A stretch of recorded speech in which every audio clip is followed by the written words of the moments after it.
찬송가 204장으로 찬송하겠습니다. 204장 찬송입니다.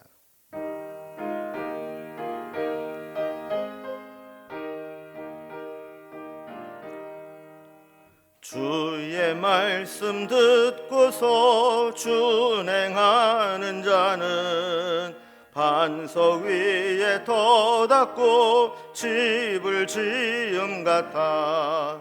비가 오고 물나며 바람 부딪혀도 반석 위에 세운 집 무너지지 않네.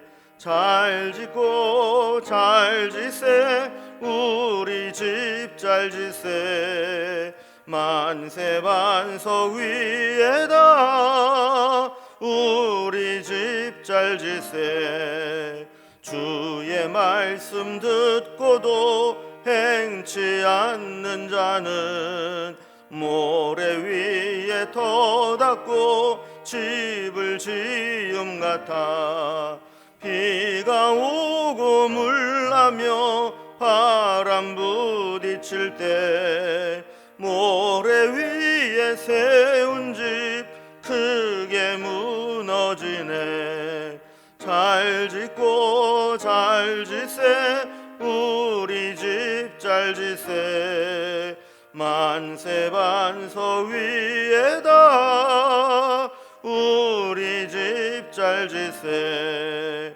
세상 모든 사람들 집을 짓는 자니 반석 위가 아니면 모래 위에 짓네. 우리 구주 오셔서 지은 상을 줄 때 세운 공로 따라서 영영 상벌 주리. 잘 짓고 잘 지세 우리 집 잘 지세. 만세 반석 위에다 우리 집 잘 지세. 아멘. 오늘 함께 나눌 하나님 말씀은 구약성경 신명기 4장 1절에서 14절까지 말씀입니다.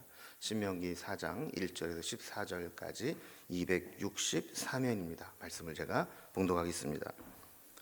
이스라엘아, 이제 내가 너희에게 가르치는 규례와 법도를 듣고 준행하라. 그리하면 너희가 살 것이요 너희 조상의 하나님 여호와께서 너희에게 주시는 땅에 들어가서 그것을 얻게 되리라. 내가 너희에게 명령하는 말을 너희는 가감하지 말고 내가 너희에게 내리는 너희 하나님 여호와의 명령을 지키라. 여호와께서 바알부올의 일로 말미암아 행하신 바를 너희가 눈으로 보았거니와 바알부올을 따른 모든 사람을 너희의 하나님 여호와께서 너희 가운데에서 멸망시켰으되 오직 너희 하나님 여호와께 붙어 떠나지 않는 너희는 오늘까지 다 생존하였느니라. 내가 나의 하나님 여호와께서 명령하신 대로 규례와 법도를 너희에게 가르쳤나니 이는 너희가 들어가서 기업으로 차지할 땅에서 그대로 행하게 하려 함인즉 너희는 지켜 행하라. 이것이 여러 민족 앞에서 너희의 지혜요 너희의 지식이라.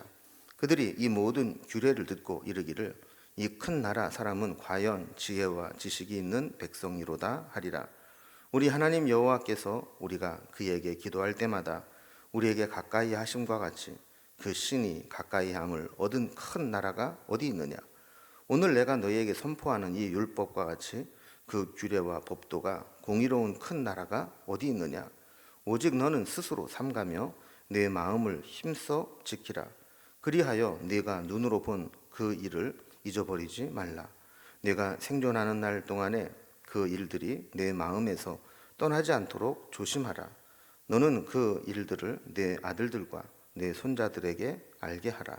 네가 호렙산에서 내 하나님 여호와 앞에 섰던 날에 여호와께서 내게 이르시기를 나에게 백성을 모으라. 내가 그들에게 내 말을 들려주어 그들이 세상에 사는 날 동안 나를 경외함을 배우게 하며 그 자녀에게 가르치게 하리라 하시매 너희가 가까이 나아와서 산 아래에 서니 그 산에 불이 붙어 불길이 충천하고 어둠과 구름과 흑암이 덮였는데 여호와께서 불길 중에서 너희에게 말씀하시되 음성뿐이므로 너희가 그 말소리만 듣고 형상은 보지 못하였느니라. 여호와께서 그의 언약을 너희에게 반포하시고 너희에게 지키라 명령하셨으니 곧 십계명이며 두 돌판에 친히 쓰신 것이라. 그때 여호와께서 내게 명령하사 너희에게 규례와 법도를 교훈하게 하셨나니 이는 너희가 거기로 건너가 받을 땅에서 행하게 하려 하심이니라. 아멘. 신명기는 모세의 설교들로 구성이 되어 있죠. 특별히 신명기 1장 1절에서 4장 43절까지는 모세의 이 첫 번째 설교가 기록되어 있습니다. 그 첫 번째 설교의 내용은 가데스 바네아에서부터 이 모압 평지에 오기까지 과거의 역사를 통해서 교훈을 주는 그런 설교였습니다. 그래서 1장에서 3장까지 보면 이스라엘 백성들이 가데스 바네에서 출발해서 모압 땅에 이르기까지 과정을 회고하면서 그 가운데 있었던 교훈들을 정리하고 있죠.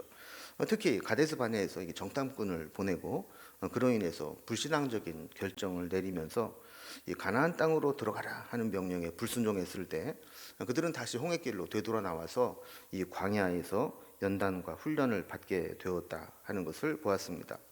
자, 그러다가 이제 38년이 지난 후에 때가 되어서 다시 요단 동편을 따라 올라오게 했는데 에돔, 모압, 암몬을 지나서 이제 가나안 땅을 향해서 이제 올라오게 되는 내용을 살펴보았죠.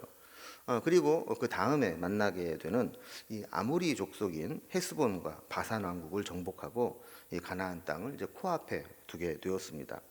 이렇게 1장에서 3장까지는 이렇게 가데스반에서 모압까지 온 그 역사를 회고하면서 기록한 것이라면 이제 오늘부터 살펴보게 될 4장 1절에서 마지막 절까지는 이 첫 번째 설교의 결론 부분입니다.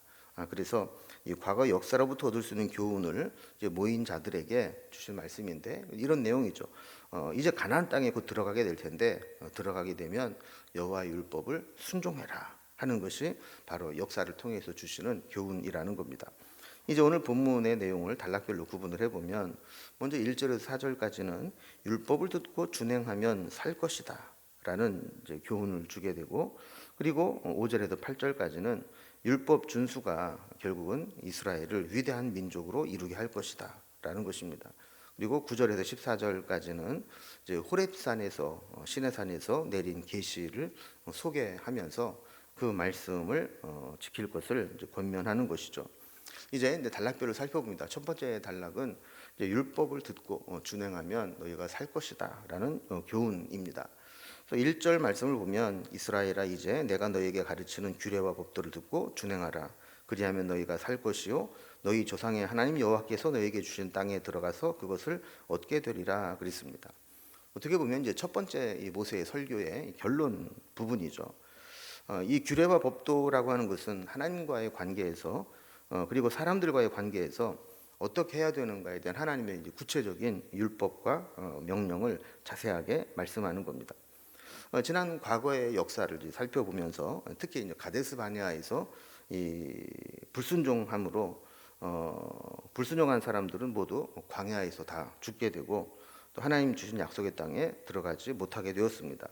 그래서 이 사건을 교훈 삼아서 이 설교를 듣는 새로운 세대들, 이런 새로운 세대들은 하나님 말씀에 순종해서 하나님 주신 땅에 들어가도록 하라라는 것이죠. 그래서 이스라엘 백성들이 살 길은 하나님 말씀을 잘 듣고 그 말씀에 순종하는 것이다. 이런 교훈을 주고 있는 겁니다. 그래서 2절에 보면 이 하나님 주신 이 말씀을 가감하지 말아라.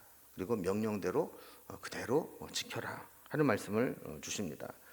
말씀을 가감한다라고 하는 것은 하나님 말씀에 어떤 자기 생각을 이렇게 집어넣거나 자기 입맛에 맞는 말씀만 취사 선택을 한다는 것을 의미하는 거죠.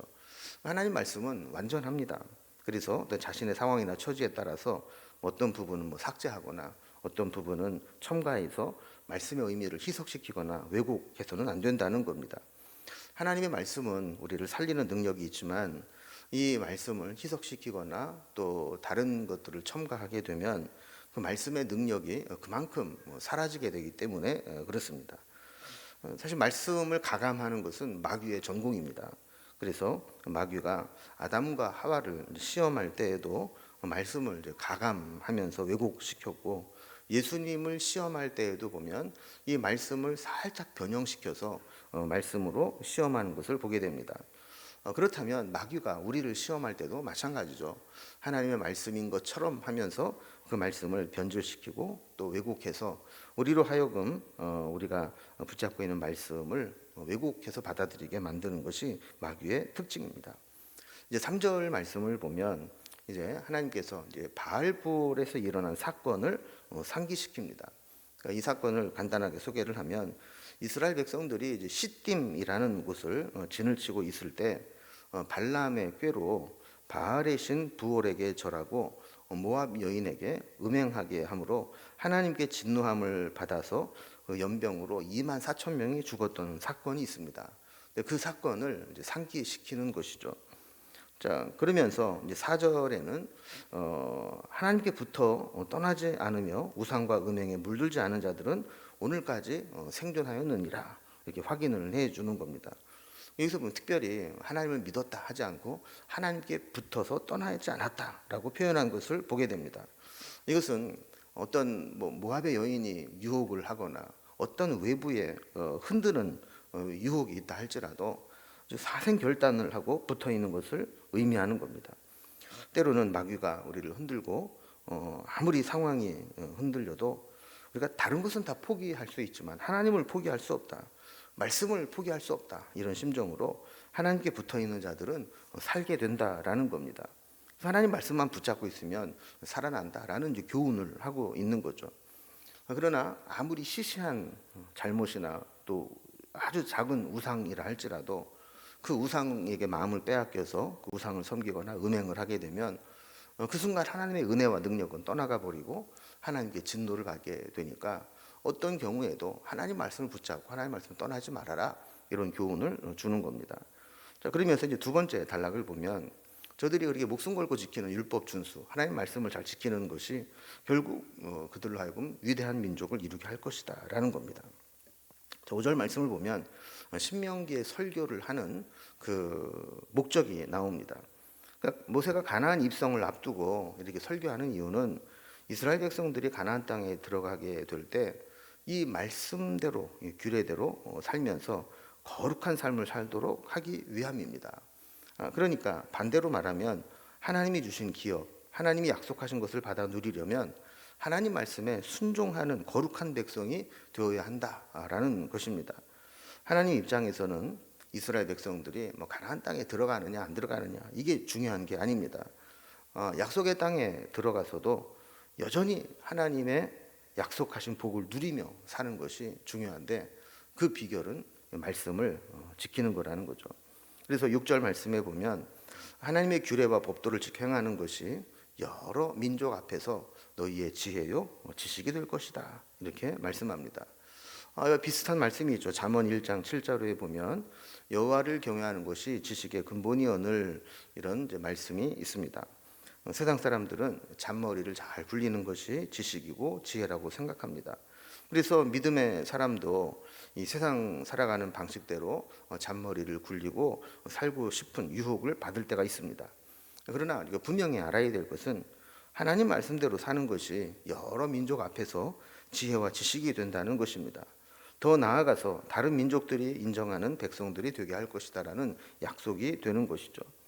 그래서 하나님이 어떤 분인가를 우리에게 말씀합니다. 7절에 있는 말씀과 같이 기도할 때마다 하나님께서 우리에게 가까이 하시고 또 우리에게 가까이함을 얻은 그런 큰 민족이 어디 있느냐 그러면서 하나님 말씀을 붙잡고 믿음으로 사는 자들은 기도의 응답을 받게 된다. 또 8절에 보면 하나님께서 주신 규례와 법도가 공의로운 큰 나라를 만들게 할 것이다라고 말씀합니다. 이 세상에 하나님 같으신 분이 없기 때문에 하나님이 세워주신 이 나라보다 더 크고 공의로운 나라는 없는 것이죠. 그래서 하나님은 이제 모세를 통해서 가나안 땅을 코앞에 두고 너희들이 그 땅에 들어가게 될 텐데 과거 역사를 통해서 배운 대로 하나님의 말씀만 붙잡고 살아라. 그런 하나님이 어디 있느냐? 그렇다면 너희가 세계에서 위대한 민족을 이룰 것이다. 이런 약속을 해주는 겁니다. 자, 그러면서 이제 세 번째 단락을 보면 그들이 받아서 얻게 된 이 율법, 이 율법이 이제 호렙산에서 내린 계시였다라는 것을 이제 소개하게 되죠. 그래서 9절 말씀을 보면 다시 백성들에게 권면합니다. 오직 너는 스스로 삼가며 내 마음을 힘써 지키라. 그리하여 내 눈으로 본 그 일을 잊어버리지 말라 그랬습니다. 여기 보면 이제 스스로 삼가라 그랬습니다. 우리가 조심하지 못해서 이 말씀을 잊어버리거나 지키지 못한 일이 생기면 안 된다는 겁니다. 지금까지의 역사를 통해서 그들이 본 것과 또 체험한 것을 잊지 말고 아들들과 손자들, 즉 자녀들에게 이르기까지 그것을 잊지 않게 하라는 말씀이죠. 그 자녀들도 하나님의 언약을 계속 지켜나가야 하나님의 약속의 축복을 계속 누릴 수 있기 때문에 그렇습니다. 우리가 받은 은혜와 축복에 취해서 하나님과의 언약을 지키는 것을 잊어버리고 살아가게 된다면 우리 신앙은 곧 우리 대에서 끊어질 수 있고 우리 자녀들에게 이어지지 못할 그런 위험도 있음을 경계하는 것이죠. 이 언약을 강조하기 위해서 10절에서는 시내산에서 처음 그 언약을 받았을 때의 모습을 회상하도록 말씀합니다. 출애굽기 19장에 보면 시내산에 올라가서 율법을 받아온 모세는 이스라엘 백성들을 다 모아놓고 하나님으로부터 받은 말씀을 전했습니다. 그리고 백성들은 말씀을 듣고 우리가 그 말씀을 지키겠습니다라고 하나님께 언약을 맺었습니다. 이게 이제 그 유명한 시내산 언약이라고 부르는 것이죠. 그래서 11절과 12절을 보면 이 시내산 언약을 하나님이 들으시고 언약을 세우셨다라는 것을 계시하기 위해서 이 하나님의 임재를 상징하는 일들이 일어났던 것을 이야기합니다. 어두움과 흑암이 덮였던 곳에 불길이 충천하고 그때 하나님의 형상은 보지 못했지만 음성은 들었던 그런 경험을 체험들을 이야기합니다. 하나님의 임재를 체험하고 음성을 들었다는 겁니다. 여러분 우리에게도 마찬가지입니다. 하나님의 음성을 들을 수 있다는 것 그것보다 더 큰 은혜는 없습니다. 13절에 보면 두 돌판에 하나님이 친히 새겨주신 십계명과 언약의 말씀들이 있었다라는 것을 설명하고 마지막 14절에서는 하나님은 십계명뿐만 아니라 다른 계명들과 규례들도 다 약속의 땅에 들어가게 될 때 그곳에서 그대로 지켜 행하게 하시려고 주신 말씀이라는 겁니다. 그러니까 우리가 말씀대로 사는 것, 하나님께 순종하며 사는 것, 이 세상 사는 방식대로 사는 사람들을 볼 때 어떻게 보면 이제 미련해 보일지 모르지만 성경은 이게 분명히 교훈합니다. 세상적인 기준으로 볼 때는 그게 고리타분해 보이고 미련해 보이고 답답해 보일지 모르지만 말씀대로 사는 것이 우리가 살 길이고 하나님의 은혜와 복을 누리는 비결이다. 이렇게 말씀하시는 거죠. 그래서 우리가 새롭게 시작하는 2024년이라고 하는 새로운 약속의 땅을 들어가 살게 될 때 이 말씀을 잊지 않고 하나님의 약속을 붙잡고 말씀대로 순종하며 살아가는 귀하고 복된 한 해가 될 수 있기를 주님의 이름으로 기원합니다. 기도하겠습니다. 하나님 아버지 새해를 허락해 주시고 이스라엘 백성들이 가나안 땅에 들어가기 전에 준비하는 과정들을 살펴보았습니다. 지나온 과거를 회고하면서 인도하신 하나님께 이제 가나안 땅에 들어가게 되면 그들이 주신 말씀대로 순종하여 사는 것 그것이 살 길임을 교훈해 주신 것을 보았습니다. 우리에게도 허락해 주신 2024년도 광야 같은 길을 마치고 약속의 땅으로 들어가는 것처럼 우리가 하루하루를 살아낼 때 잊지 말아야 할 것은 하나님의 약속, 하나님의 말씀을 지키는 것임을 깨닫게 됩니다. 우리가 하루하루 살아갈 때 하나님 말씀을 잊지 않게 하여 주시고 늘 그 말씀을 붙잡고 말씀대로 순종하며 살아가는 우리의 삶이 될 수 있도록 인도해 주옵소서. 그렇게 할 때 하나님이 약속하신 대로 우리를 위대한 민족, 위대한 가문, 위대한 인생으로 만들어 주시고 언제까지나 우리와 동행하시고 함께하여 주시옵소서. 오늘도 주의 백성들과 그 가정에 가지고 있는 여러 가지 기도 제목들 주님께 아뢰며 나아갈 때 하나님 친히 하늘에서 들으시고 우리에게 가까이 하시며 그 음성을 들려주시고 응답하여 주시옵소서. 주님께 감사드리며 예수님의 이름으로 기도드리옵나이다. 아멘. 이제 각자의 기도 제목들로 자유롭게 기도하시겠습니다.